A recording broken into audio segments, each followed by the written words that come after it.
नमस्कार, जय श्री राम सभी को। मैं विष्णु शर्मा आप सभी का स्वागत करता हूं अपने YouTube चैनल बालाजी एकेडमी पर। और कल हमने अरिथमेटिक प्रोग्रेशन की एक्सरसाइज 5.2 के कुछ क्वेश्चन सॉल्व किए थे और उन्हीं को हम आज आगे बढ़ाते हैं और बाकी क्वेश्चंस देखते हैं। तो क्वेश्चन मैंने आपके सामने लिख रखे हैं, तो इसको आपको सॉल्व करना है। इस तरीके से आपको एक सीरीज दी गई है और आपको ये बोला गया है कि इसका 38 टर्म फाइंड करें। तो आप कैसे फाइंड करेंगे? सिंपल वही फॉर्मूला आपको अप्लाई करना है। सबसे पहले तो ए लिखना है। ए कितना है आपका? फर्स्ट टर्म होता है जो भी क्या हो जाएगा आपका 10। डी आपका क्या होता है? Common difference. तो यहां लिखिए 10 और 7। तो इसको ऐसे नहीं लिखना कि 10 माइनस 7 यानी कितना होता है 3। No, this is a wrong वे।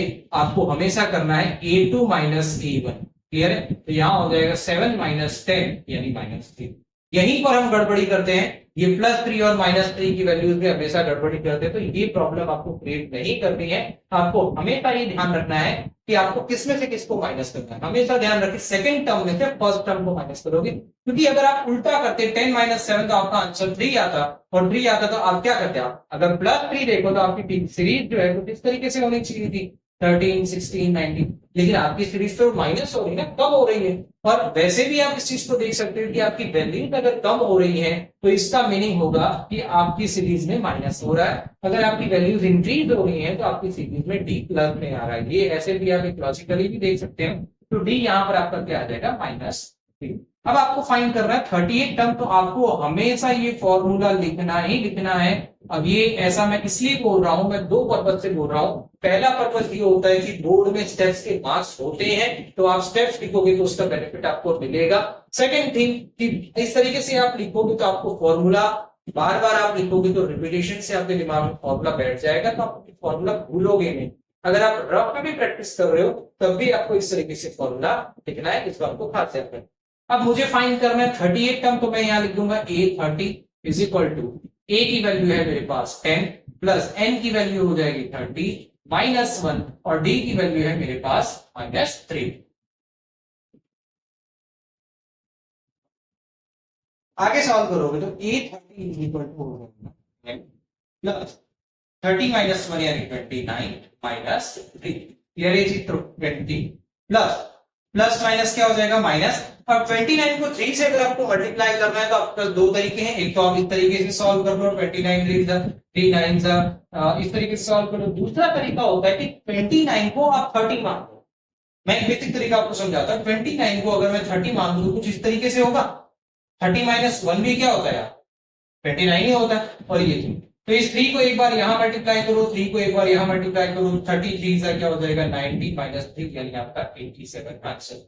आप कहोगे सर ये तो वैसे ही ज्यादा कैलकुलेशन हो गया। तो ये सारी कैलकुलेशन आपको अपने दिमाग में करनी है। कैसे करनी है देखो। 29 क्या होता है? 30 के करीब होता है। 30 से कितना कम है? 1 कम। 30 से कितना कम है? 1 कम। तो 30 को अगर आप 3 से मल्टीप्लाई करोगे तो सीधी बात है 30 को 3 से मल्टीप्लाई करोगे उससे बेटर आप 3 को 3 से मल्टीप्लाई करो। 3 3 9, 9 में एक जीरो यहां था तो एक जीरो ऐड हो गया, तो 3 3 9 यानी और एक जीरो 90 हो गया। अब 90 में से 3 ही तो माइनस करना है 57। तो 33 से आप 90 डायरेक्टली कर सकते हो दिमाग में, और 90 में से 3 भी आप माइनस कर सकते हो दिमाग में, तो 87 आपका डायरेक्ट हो जाएगा इस तरीके से। तो आपको ये करने की जरूरत नहीं। अब ये आपको लग रहा होगा सर ये हम ज्यादा इजीली कर पाएंगे। अगर आप इसकी प्रैक्टिस कर लोगे ये आपके लिए बहुत ज्यादा इजी हो जाएगा और बहुत ही ज्यादा आपका टाइम सेव करेगा। क्लियर? लेकिन इसके लिए आपको थोड़ी प्रैक्टिस करनी पड़ेगी। जैसे मान लो 28 3 करना होता हूं, मान लो तो 28 3 मैं किस तरीके से कर सकता था? 33 का कितना हो जाएगा? 90, और 90 में से कितना माइनस करना? 28 क्या होता है? 30 -2 होता है, तो 3 को 2 से माइनस करोगे कितना हो जाएगा? 6। तो 90 -6 कितना हो जाएगा? 84। इस तरीके से आप डायरेक्टली भी कर सकते हो। ठीक है? क्यों? क्योंकि देखो 30 -2 तो ये 3, तो ये 3 यहां मल्टीप्लाई होगा, यहां मल्टीप्लाई होगा, 33 का 90 -3 प्लस 84। इस तरीके से आप डायरेक्टली सॉल्व कर सकते हो। तो आपके लिए ये मेथड बहुत ज्यादा इजी होती है, बट प्रैक्टिस की रिक्वायरमेंट होती है। यहाँ पर आप थोड़ी सी प्रैक्टिस करोगे तो आपको चीजें बहुत ही ज्यादा इजी लगने लगे। क्लियर? तो यहाँ देखो अब ये प्लस माइनस था तो यहाँ माइनस आ गया। 10 -87 तो कितना हो जाएगा? 77। तो आपका जो तीसरा टर्म होगा 38 टर्म होगा वो हो जाएगा -77। आगे बढ़ते हैं नेक्स्ट क्वेश्चन की तरफ, क्योंकि आपका 11th टर्म फाइंड करना और आपकी जो सीरीज है जनरली हमने देखा है कि इस तरह के क्वेश्चन देखकर हम कंफ्यूज हो जाते हैं कि सर इन क्वेश्चन को कैसे सॉल्व करना है, इन क्वेश्चन को तो कर ही नहीं पाएंगे। ऐसा नहीं होता, आपको वही मेथड अप्लाई करना है। मैथ्स में आपके सब जगह सेम ही रूट अप्लाई होता है, बस आपको अप्लाई करना आना चाहिए। जब भी आपका डिवीजन में कुछ आता है, डिनोमिनेटर में कुछ आता है, बस आपको एक ही चीज याद रखनी, LCM. LCM is the best way to solve this type of questions. तो देखो, ए तो आपका पहला ही टर्म होता है, यानी क्या हो जाएगा -3। डी आपको फाइंड करना है, तो डी या तो इसमें से इसको माइनस कर लो तब भी वही आना है, इसमें से इसको माइनस कर लो तब भी वही आना है। मैं दोनों में से माइनस करके आपको बताऊंगा ताकि आपको समझ में आए किस तरीके से सॉल्व करना है। तो डी क्या हो जाएगा, दिस माइनस दिस, क्लियर। तो -1/2 -3, तो ये माइनस माइनस क्या हो जाएगा, प्लस। अब इसका एलसीएम लोगे तो क्या आ जाएगा, यहाँ 2।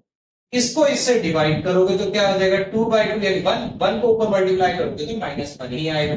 यहाँ पर कुछ नहीं होता यानी 1 होता है। इस 2 को 1 से डिवाइड करोगे तो आंसर क्या आएगा आपका 2, और 2 ऊपर मल्टीप्लाई हो जाएगा तो क्या आ जाएगा 6। 2 ऊपर मल्टीप्लाई हो जाएगा तो क्या आ जाएगा 3 के साथ, तो ये हो जाएगा 3 2 6। अब देखो माइनस प्लस माइनस, 6 - 1 क्या होता है 5/2। लेकिन कैसा 2, +2 या -2, तो बड़ी वैल्यू क्या है 6, 6 का साइन क्या है प्लस, तो यहाँ आ जाएगा प्लस। अब इससे इसको माइनस करके देखते हैं क्या सेम आंसर आता है या नहीं आता है।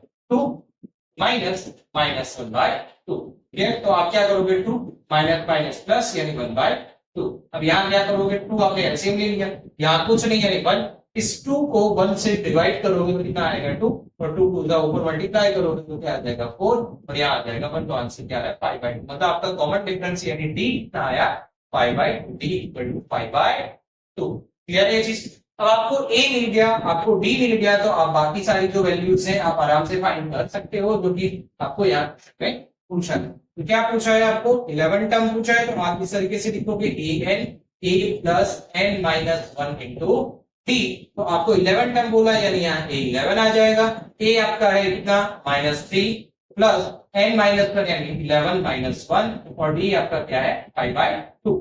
इसी तरीके से ये हो जाएगा -3, 11 माइनस 1 यानी कितना हो जाएगा 10 इंटू 5/2।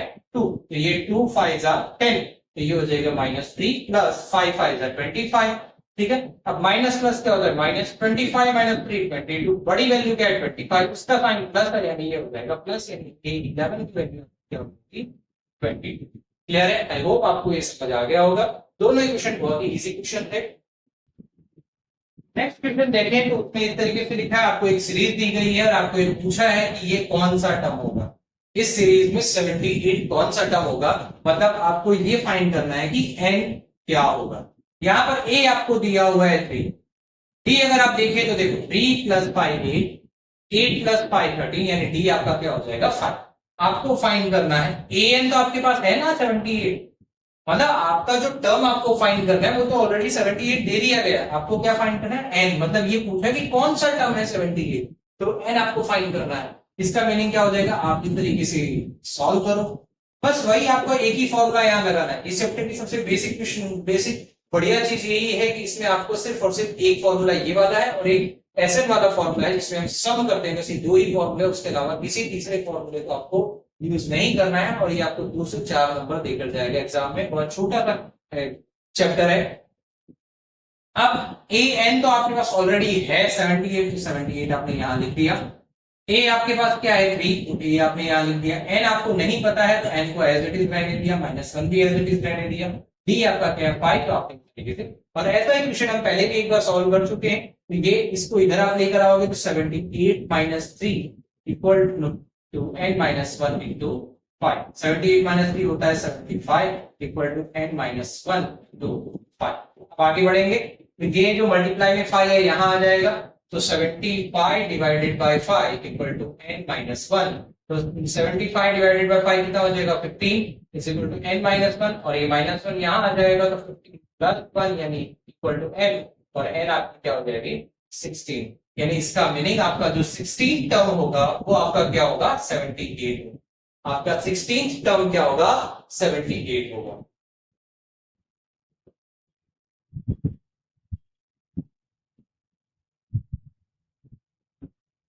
अब नेक्स्ट क्वेश्चन आपको दिया है, उसमें भी आपको दोनों ही क्वेश्चन में n फाइंड करना है, और पिछली क्लास में मैंने आपको बताया भी था इस तरह के क्वेश्चन जिसमें n फाइंड करना हो वो आपके लिए वो point of view of board आपके लिए बहुत ही ज्यादा इंपॉर्टेंट हो जाते हैं, तो इनको आपको अच्छे से सॉल्व करना है। देखो पहला टर्म हमारा क्या है, ए जो कि कितना हो जाएगा 7, डी अगर आप देखो 7 + 6 यानी 13, 13 + 6 यानी क्या हो जाएगा 19, तो डी इज इक्वल टू क्या आ जाएगा 6, और ए एन आपके पास क्या है 205, ये तो आपको दिया है ना, आपको क्या फाइंड करना है, एन फाइंड करना है। तो वही फॉर्मूला आपको लगाना है, A N is equal to A plus N minus 1 into T. A N आपके पास है 205, तो उसको 205 को आप इस तरीके से लिख दो, ए की जगह पर आप 7 लिखोगे, एन आपको नहीं पता है उसको एज इट इज रहने दोगे, डी की वैल्यू है 6। अब ये इधर इसको इधर ले आओगे तो 205 minus 7 equal to n minus 1 into 6। 205 में से 7 माइनस करोगे तो कैसे माइनस करोगे, अगर वैसे करना चाहो तो वैसे कर लो, अदरवाइज ओरली करना चाहो 205 में से 7 माइनस करो, 5 की 7 की बजाय 5 माइनस करो तो 200 हो जाएगा। अब 7 में आपने 5 तो माइनस कर दी, बचे कितने 2, तो 2 और माइनस कर दो 200 में से, तो 198 198 एन माइनस 1 इंटू 6। अब ये 6 जो मल्टीप्लाई में है यहाँ आ जाएगा तो डिवाइड में हो जाएगा, 198 divided by 6 n minus 1। Clear, अब इसको सॉल्व करोगे, 6 3 जा 18 1 और 6 3 जा 18 एन माइनस 1 का इधर आ जाएगा, तो ये हो जाएगा 33 plus 1 n is equal to 30। एक स्टेप मैंने यहाँ कम कर दिया है, आपको ये +1 इधर लाते हुए दिखाना है, सिर्फ मैंने आपको समझाने के लिए बताया, एन इज इक्वल टू क्या हो जाएगा 34। इस तरीके से आपका आंसर आ गया। नेक्स्ट क्वेश्चन की तरफ मूव करते हैं, जिसमें आपको बोला है ए आपको दिया है 18, एन आपको डी आपको पहले तो फाइंड करना है। सबसे पहले तो आप ऐसे क्वेश्चन में डी फाइंड कैसे करोगे, अब देखो ये तो आपको मिक्स फ्रैक्शन में दिया है, तो इसको प्रॉपर फ्रैक्शन में कन्वर्ट करोगे, तो मिक्स फ्रैक्शन को प्रॉपर फ्रैक्शन में कन्वर्ट कैसे करते हैं, इन दोनों का तो हम करते हैं मल्टीप्लाई, और जो वैल्यू आती है वो यहाँ पर क्या करते हैं 15 टू द 30, 30 प्लस 1 31/2, तो इसका प्रॉपर फ्रैक्शन क्या हो जाएगा 33/2। इसमें से हम किसको माइनस करेंगे, इसको माइनस करेंगे, तो ये हो जाएगा 31/2 माइनस 18, 31/2 माइनस 18। अब इसको आप सॉल्व करोगे तो एलसीएम लोगे कितना आ जाएगा 2, यहाँ कुछ नहीं यानी 1, 2/2 करोगे कितना आ जाएगा 1, 1 को ऊपर 31 से मल्टीप्लाई किया, आंसर क्या आ जाएगा 31, माइनस 2 को 1 से डिवाइड करोगे कितना आ जाएगा 2, और 2 को 18 से मल्टीप्लाई किया कितना आ जाएगा 36। अब देखो 31 माइनस 36, क्यों, ये प्लस है ये माइनस है, प्लस माइनस क्या होता है माइनस, 36 माइनस 31 क्या हो जाएगा 5 डिवाइडेड बाय 2, लेकिन बड़ी वैल्यू 36 है और उसका साइन माइनस है, तो ये क्या हो जाएगा -5/2, यानी इसको मैं बता दूंगा अभी, तो हमारा डी की वैल्यू क्या आई -5/2, डी की वैल्यू क्या आई -5/2।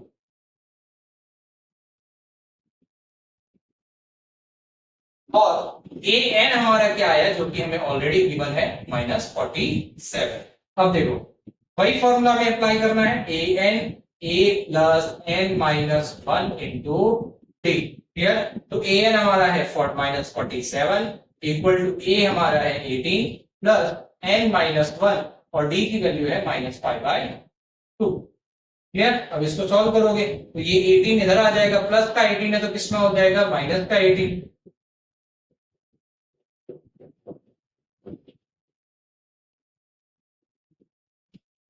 क्लियर, अब देखो अब इसको सॉल्व करोगे आप, तो देखो -47 माइनस 18, तो माइनस माइनस क्या होता है प्लस, तो 47 में 18 ऐड करोगे तो कितना आ जाएगा 65, लेकिन बड़ी वैल्यू क्या है 47 माइनस में है, तो ये किस में आ जाएगा माइनस में ही आ जाएगा, n माइनस 1 इंटू -5/, इसको आप ब्रैकेट में लिखोगे इस तरीके से। अब आपको क्या करना है, अब ये जो वैल्यू है इसको आप इधर लेके आओगे, ठीक है, ये जो वैल्यू है इसको आप इधर लेके आओगे, तो इधर लाने का तरीका क्या होता है कि जब भी आप इसको इधर लेके आओगे तो ये क्या होता है आपका, हमने क्या बताया ना, उसका साइन चेंज हो जाता है, मल्टीप्लिकेशन में तो डिवाइड में चला जाता है और डिवाइड में वो मल्टीप्लिकेशन में चला जाता है। तो इसको कैसे करोगे, इसको करने का बेसिक तरीका यही होता है कि इसको रिवर्स कर दो, आप क्या करोगे रिवर्स कर दोगे, तो -65 मैं यहाँ अलग से लिख रहा हूँ, n-1 और -5/2। तो देखो ये मल्टीप्लाई में है तो ये कहां चला जाएगा, डिवाइड में चला जाएगा, ये डिवाइड में तो कहां चला जाएगा मल्टीप्लाई। बेसिकली क्या हो रहा है, उल्टा हो रहा है ना, 5/2 था उसकी जगह 2/5 हो गया। Clear, n-1। अब देखो ये माइनस और ये माइनस क्या हो जाएगा प्लस, तो ये बचा आपका 65 इंटू 2/5, तो ये 5 से डिवाइड करोगे 13, क्लियर, n-1, तो 13 टू द कितना होता है 26, n माइनस वन, ये माइनस वन इधर आ जाएगा तो 26 प्लस वन यानी क्या हो जाएगा n की वैल्यू क्या हो जाएगी आपकी 27। n की वैल्यू क्या हो गई 27। थोड़ा सा इसमें सॉल्व करना था बट आपका आंसर भी इजीली आ रहा है, तो बहुत ज्यादा टफ नहीं आ रहा।